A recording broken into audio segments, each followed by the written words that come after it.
Hello दोस्तों, स्वागत है आपका आपके अपने चैनल स्टडी हब में। दोस्तों, आज हम यूपी पुलिस का जो 23 अगस्त की सेकंड शिफ्ट थी उसका हिंदी का सॉल्यूशन करने वाले हैं, सारे क्वेश्चनों का विद सॉल्यूशन। तो सबसे पहले चैनल को सब्सक्राइब कर लें और वीडियो को शेयर करें और वीडियो पर ज़्यादा से ज़्यादा लाइक करें। तो आइए देख लेते हैं पहला क्वेश्चन। तो देखिए, पहले जो है पैराग्राफ दिया गया था और 114 से 118 तक के गद्यांश थे, जो मतलब चार क्वेश्चन इस गद्यांश से पूछे गए थे। पढ़ लेते हैं। गद्यांश क्या था? झांसी की रानी यानी कविता सुभद्री कुमारी चौहान की प्रसिद्ध कविता। यानी किसकी है झांसी की रानी? तो सुभद्रा कुमारी चौहान की है ना। लक्ष्मी थी या दुर्गा थी, वह सुहाए वीरता की अवतार, देख मराठे पुलकित होते उसके तलवार के बार, है ना। और पढ़ते हैं आगे क्या है गद्यांश। तो ये है, नकली युद्ध व्यू की रचना और खेलना खूब शिकार, सैन्य घेरना दुर्गा तोड़ना, ये थे उसके प्रिय खेलवार, महाराष्ट्र कुल की देवी उसकी भी आराध्या भिवानी थी, बुंदेलों के मुँह हमने सुनी कहानी थी, खूब लड़ी मर्दानी वह तो झांसी वाली रानी थी। अब इसके आधार पे हमें ये क्वेश्चनों के आंसर देने हैं। तो देखिए, पहला क्वेश्चन है कि कविता की यानी कवित्री यानी जो रचनाकार है उसकी अधिकांश रचनाएं किस प्रकार की हैं। तो देखिए, अधिकांश रचनाएं जो हैं उसकी देशभक्ति पूर्ण हैं। मतलब सुभद्रा कुमारी चौहान की जो अधिकांश रचनाएं हैं वो देशभक्ति पर मतलब आधारित है ना। अब देखिए अगला क्वेश्चन है, खूब लड़ी मर्दानी वह तो झांसी वाली रानी थी में मर्दानी शब्द का अर्थ क्या है। तो मर्दानी शब्द यानी मर्दानी का अर्थ होता है वीरांगना यानी लड़ने वाला और लड़ाकू, है ना। तो इसके दोनों ही आंसर सही हैं, वीरांगना भी और लड़ाकू भी, है ना। अगला क्वेश्चन देख लेते हैं, उपयुक्त गद्यांश का शीर्षक क्या है। तो इसका शीर्षक है झांसी की रानी। झांसी की रानी के बारे में ही तो बताया गया है ना। इस कविता की कवयित्री का नाम क्या है। तो इसकी जो मतलब ये जो कविता है उसका जो रचनाकार है वो कौन है? सुभद्रा कुमारी चौहान, है ना। अगला क्वेश्चन है कि इस कविता में उपयोग किया गया रस कौन सा है। तो ये वीर रस की कविता है ना। अगला क्वेश्चन देख लेते हैं कि विदुर का स्त्रीलिंग क्या है। विदुर का स्त्रीलिंग क्या है? विधवा, है ना। इसका ये होता है, विदुराइन तो होता नहीं है, विदुरनी भी नहीं होता है, विदुरी भी नहीं होता है ना। अब देखो अगला क्वेश्चन है, तुम कब आओगे। इस वाक्य में उचित विराम का उपयोग कीजिए। तो देखिए इसमें तुम कब, कब क्या है ना, कहाँ, तो ये सब क्या है? प्रश्नवाचक है, तो इसमें प्रश्नवाचक चिन्ह आएगा, है ना। अगला क्वेश्चन देख लेते हैं। अगला क्वेश्चन है आपका 120 से 121 नंबर का आएगा। देखिए कुछ विराम चिन्ह भी देख लीजिए। जैसे पूर्ण विराम ये होता है, अर्ध विराम ये होता है यानी कोमा, और नीचे अल्प विराम, इसे अल्प विराम बोलते हैं खाली, और ऊपर अगर बिंदु लगा दें तो ये अर्ध विराम हो जाता है ना। प्रश्नवाचक आपको पता ही है ये होता है, और उद्धरण ये होता है, और एकल उद्धरण अगर एक एक हो जाए, विस्मयोदक ये होता है पूर्ण विराम उसके नीचे बिंदु, और ये हाइफन जिसे योजक चिन्ह भी कहते हैं छोटा सा होता है, डैश का चिन्ह ये बड़ा होता है हाइफन से थोड़ा सा, है ना। अगला क्वेश्चन देख लेते हैं। देखिए 1987 में मगध के लिए मगध के लिए साहित्य अकादमी पुरस्कार किसको मिला था।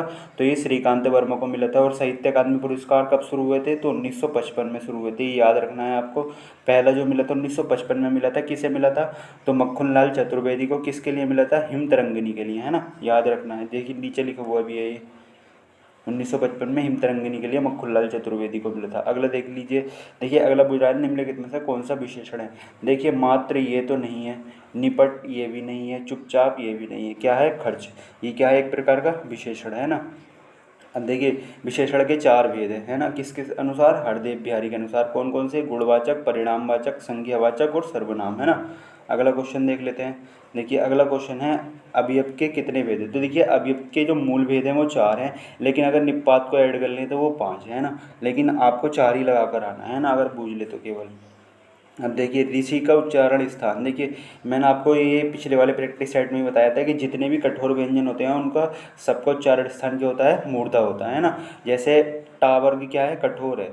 ऋषि क्या है? कठोर है, इसे बोलने में आपको परेशानी होगी। जैसे ये वाली शाह होता है, इसे पढ़ने में परेशानी होती है। तो ये सब क्या है? ये सब मूर्धा से बोले जाते हैं। जो कठोर व्यंजन होते हैं मूर्धा से बोले जाते हैं ना। अगला क्वेश्चन देख लेते हैं 125 नंबर का। 125 नंबर का है कि काव्य की शोभा बढ़ाने वाले धर्मों को अलंकार कहा जाता है ना। इस कविता में धर्म शब्द का अर्थ क्या है। तो धर्म का अर्थ यहाँ पर गुण से है ना। काव्य की जो मतलब शोभा बढ़ाते हैं धर्म, उन उन गुणों को क्या कहा जाता है? अलंकार कहा जाता है। यानी काव्य की जो शोभा बढ़ाते हैं उन गुणों को क्या कहते हैं? हम अलंकार कहते हैं। तो यहाँ धर्म का शब्द, धर्म का जो अर्थ है वो गुण से है, कर्तव्य से नहीं है, मजहब से नहीं है, सत्कर्म से नहीं है ना। अगला क्वेश्चन देख लेते हैं। देखिए कनन का पर्यायवाची क्या है। कनन का पर्यायवाची देखिए एक तो बन होता है कनन का, और एक अरण्य भी होता है ना। ये बन का पर्यायवाची होता है, लेकिन इसमें दोनों है तो ये दोनों ही सही है ना। और देख लेते हैं कनन के पर्यायवाची, तो देखिए यहाँ लिखा हुआ है कौन कौन सा है। विपिन, जंगल, कंतर, है ना। और देखिए पुष्प के भी देख लीजिए, सुमन, कुसुम, प्रसून, ये फूल यानी पुष्प के, है ना। अब देखिए कृता, कर्ता, करत, कर्ता, करत, तो देखिए इसमें कौन सा समास है। देखिए इसमें कर्मधारय समास है। अगर आप इसका समास विग्रह करेंगे तो कर्ता और कर्ता एवं आकृत बनेगा, है ना। कृत और आकृत बनेगा, है ना। तो अगला क्वेश्चन देख लेते हैं। अगला क्वेश्चन है कि किस वाक्य में कर्ता वाच्य का उपयोग हुआ है। कर्ता वाच्य का, देखिए कर्ता वाच्य में जो है ना आपका द्वारा, है ना। दोबारा, दोबारा मतलब किसी काम, मतलब कर्ता खुद काम नहीं करेगा, किसी मतलब कर्ता खुद काम करेगा इसमें। और कर्म वाच्य में जो है आपका दोबारा शब्द का यूज होगा। जहाँ पर आपको दोबारा शब्द दिख जाए ना, दोबारा, तो वहाँ सोच लेना आप ये कर्म वाच्य है। क्या है? कर्म वाच्य है। भाव वाच्य में नहीं का सेंस आता है। तो देखिए यहाँ पे दोबारा है तो ये कर्ता वाच्य तो होगा नहीं, ये तो कर्म वाच्य हो गया। मजदूर दर्द के कारण नहीं, तो ये भाव वाच्य हो गया, है ना। आज नागरिकों दोबारा, तो दोबारा आ गया तो आपका ये कर्म वाच्य हो गया। मैंने आपको बता दिया जहाँ दोबारा आ जाएगा वहाँ कर्म वाच्य आ गया। अब मोहन पुस्तक पढ़ रहा है, ये आपका सही हो जाएगा, ये कर्ता वाच्य हो जाएगा। इसकी छोटी सी ट्रिक थी जो मैंने आपको बताई है। अगला देख लेते हैं कि पुल्लिंग शब्द छाटिए। पुल्लिंग शब्द छाटना है ना, मैंने आपको बताया था अच्छा अच्छी, पिछले वाले प्रैक्टिस सेट में बताया था कि अच्छा अच्छी, बड़ा बड़ी, छोटा छोटी लगाकर देख लीजिए। देखिए अच्छी चाहत, अच्छा चाहत, तो अच्छी चाहत ये तो स्त्रीलिंग हो गया, है ना। अच्छी मेहनत, अच्छा मेहनत, तो अच्छी मेहनत होता है ना, तो ये भी स्त्रीलिंग हो गया। अच्छा आहार या अच्छी आहार, तो अच्छा आहार ये पुल्लिंग हो गया। अच्छा आहार लगाएंगे ना, अच्छी रंगत लगाएंगे, अच्छा रंगत नहीं लगाएंगे ना, तो इसका आंसर हो जाएगा पुल्लिंग। इसमें पुल्लिंग बुझा था ना, यानी पुरुषवाचक बुझा था, तो आहार हो जाएगा। अगला क्वेश्चन देख लेते हैं। देखिए अगला क्वेश्चन है, माघ फाल्गुन में पड़ने वाली ऋतु को क्या कहा जाता है, तो शिशिर कहा जाता है ना। अगला के अभिज्ञ का अर्थ क्या है, तो अभिज्ञ का अर्थ होता है जानकार, और अनभिज्ञ का अर्थ होता है जो कुछ ना जानता हो, है ना। अगला क्वेश्चन देख लेते हैं। ये तो बहुत कॉमन सा क्वेश्चन था। देखिए चीफ की दावत, ये बहुत बार पूछा जाता है, ये भी याद रखना ही है क्या, कहानी है और किसकी है, भीष्म साहनी की है ना। अगला क्वेश्चन देख लेते हैं। देखिए अर्धविराम, मैंने आपको पीछे बताया था अर्धविराम कैसे लगाते हैं, ऊपर बिंदु और नीचे अल्प विराम, है ना। तो ये वाला ये अल्प विराम है, ये क्या है, पूर्ण विराम है ना। अगला क्वेश्चन देख लेते हैं। देखिए वहाँ ये वही है सब।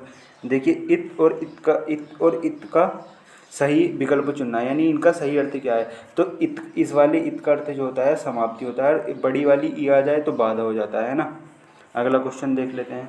देखिए वाक्य का शुद्ध रूप छाटना है, तो वाक्य का शुद्ध रूप छाटेंगे। मैं गाने की कसरत कर रहा हूँ, कसरत थोड़ी होता है। मैं गाने का शौक कर रहा हूँ, शौक भी नहीं होता है, व्यायाम भी नहीं होता है, अभ्यास कर रहा हूँ, है ना। मैं गाने का अभ्यास कर रहा हूँ। अगला क्वेश्चन देख लेते हैं। देखिए अगला क्वेश्चन है, भे, अभे और उभे। उभे का मतलब तो आपको पता ही होगा, कॉमन यानी दोनों, तो ये तो हो ही जाएगा। और आभे यानी जिसमें डर ना हो, जिसमें भय ना हो, है ना, तो इसका हो जाएगा निर्भय और दोनों यानी कॉमन। अंधेरी नगरी का अर्थ क्या है, अंधेरी नगरी कहते हैं ना, यहाँ पर न्याय ना हो यानी अन्याय की जगह, है ना। अगला क्वेश्चन देख लेते हैं। कंती और कलंती में क्या अर्थ, मतलब इसका अर्थ छाटना है। तो देखिए कंती का अर्थ होता है चमक, और किलंती का अर्थ होता है थकावट, है ना। अब अगला क्वेश्चन देख लेते हैं। देखिए अधि और व्याधि शब्द युग में अधि का अर्थ क्या है। अधि का अर्थ होता है मानसिक कष्ट, है ना। अगला क्वेश्चन देख लेते हैं। देखिए तावर्ग, देखिए तावर्ग कहाँ से बोला जाता है, मैंने आपको ये पिछले वाले प्रैक्टिस सेट में ही बताया कि जहाँ ता आ जाएगा वहीं ता वर्ग है, तो दंती है यानी ता आ रहा है ना इसमें, तो बस यही देख लीजिए आप। बाकी किसी में ता नहीं आएगा, मूर्धन्य में भी ता नहीं आएगा, नासिक में भी नहीं आएगा। और तालव्य, तालव्य ये तो इसका मतलब वर्गों में 44 स्थान होता है, वो होता ही नहीं है, तो ये इसका दंती ही हो जाएगा, है ना। मैंने आपको पीछे ही बताया था ये। अगला क्वेश्चन देख लेते हैं। वह लाचार है क्योंकि वह अंधा है। वह लाचार है क्योंकि वह अंधा है। लाचार होने का कारण क्या है उसके, लाचार होने का कारण क्या है, क्योंकि वह अंधा है। तो ये किस प्रकार का वाच्य है, यानी कारणवाच्य है। अगला क्वेश्चन देख लेते हैं। देखिए बिनु पग चले, सुने बिनु काना, कर बिनु कर्म, करे बिधु नाना, यानी कर्म के बिना ही काम हो जा रहा है, तो यहाँ पर विभावना अलंकार हो जाएगा। अगला क्वेश्चन देख लेते हैं। देखिए पूछ रहा है कि निम्नलिखित में से किस क्षेत्र में विशेष योगदान के लिए ज्ञानपीठ, तो ज्ञानपीठ किसके लिए दिया जाता है? साहित्य के लिए, है ना। और 1961 में ये इसकी शुरुआत हुई थी और 1965 में पहला जी शंकर ग्रुप को मिला था, किसके लिए? मलयालम के लिए, ये भी याद रखना है। देखिए दवाई का बहुवचन पूछ रहा है, तो दवाई का बहुवचन क्या हो जाता है? दवाइयाँ। देखिए कभी भी आपको बहुवचन बनाना हो ना, यहाँ पर बड़ी ईदी हो तो आपको हमेशा छोटी मात्रा वाला ही चुनना है। देखिए यहाँ तो ये तो वैसे ही नहीं होगा, और ये भी नहीं होगा, ये भी नहीं होगा, क्योंकि यहाँ पे बाम में आका डंडा नहीं है, तो सही इसका आंसर यही हो जाएगा। अगला क्वेश्चन देख लेते हैं। वर्णमाला किसे कहते हैं? तो स्वरों को कहते हैं? नहीं। स्वर और इसमें व्यंजन दोनों आते हैं। व्यंजनों को कहते हैं? नहीं। वर्णों के व्यवस्थित समूह को, वर्णों के उच्चारण स्थान को थोड़ी कहते हैं, वर्णों के व्यवस्थित समूह को वर्णमाला कहते हैं, है ना। अगला क्वेश्चन देख लेते हैं। अगला क्वेश्चन है आपका अंगारे बरसना। अंगारे बरसने का अर्थ क्या है? यानी कड़ी धूप पड़ना। जैसे कहते हैं ना जब धूप ज़्यादा पड़ने लगती है कि कड़ी धूप पड़ रही है, यानी अंगारे बरस रहे हैं। अगला क्वेश्चन देख लेते हैं। घर का रहस्य जानने वाला बड़ा घातक होता है, यानी घर का विधि लंका ढावे। अगला क्वेश्चन देख लेते हैं, फेमस है उदाहरण है ये तो। निम्नलिखित में से कौन सा विशेषण है? तो देखिए जाना, जाना तो क्रिया है, देवता भी नहीं है, ये तो व्यक्तिवाचक संज्ञा है एक प्रकार की। कौन, ये प्रश्नवाचक है, सर्वनाम है ना। सुंदर, सुंदर क्या है? विशेषण है एक प्रकार का, यानी जो किसी की विशेषता बताए। मैं कहूँ ना वह सुंदर है, यानी मैंने उसकी विशेषता बताई ना, वो क्या है? यानी सुंदर है, तो ये विशेषण हो जाता है। अब देखिए मुझे बारिश में भीगना पसंद नहीं है, इस सर्वनाम का उदाहरण है। मुझे बारिश में भीगना पसंद नहीं है, ये पूछ रहा है कि मुझे जो है ये किस प्रकार का सर्वनाम है। तो देखिए एक तो ये क्या है? उत्तम वाचक है। मैं और मुझे, है ना, मैं जिसमें मैं आ जाता है ना, ये उसमें हो जाता है। तुम जिसमें आ जाता है वो ये जो आ जाता है आपका मतलब प्रथम द्वितीय पुरुष हो जाता है, यानी प्रथम द्वितीय पुरुष हो जाता है। और तृतीय पुरुष यानी जो लास्ट का हो जाता है, तो उसमें क्या कहते हैं? तो उसमें होता है उसका, उसे, उनका। तो ये जो क्या हो जाएगा? उत्तम और प्रथम पुरुष, है ना। मुझे जिसमें माँ आ जाएगा नहीं, उत्तम पुरुष हो जाता है, बस आपको ये याद रखना है। अगला क्वेश्चन देख लेते हैं। निम्नलिखित में कौन सा प्रत्यय है? तो देखिए इसमें पूछ रहा है कि प्रत्यय कौन सा है। तो देखिए प्रत्यय जो होता है, मतलब निर्वासित में आपको प्रत्यय बताना है कि निर्वासित में कौन सा प्रत्यय है। तो निर्वासित यानी इत। देखिए ये इधर से जो मात्रा लगती है ना, ये छोटी की होती है, और ये जो इधर से मात्रा लगती है ये बड़ी की होती है। तो ये जो है छोटी की मात्रा है ना, तो इसका जो प्रत्यय हो जाएगा वो इत हो जाएगा। और आपको ये बताना है कमेंट सेक्शन में कि प्रत्यय क्या होते हैं, शब्दांश होते हैं, शब्द होते हैं, या आपका वाक्य होते हैं, ये क्या होते हैं, आपको कमेंट सेक्शन में बताना है, और ये किस जगह जुड़ते हैं। तब तक के लिए जय हिंद, मिलते हैं नेक्स्ट वीडियो में। चैनल को सब्सक्राइब कर लें, वीडियो को शेयर करें।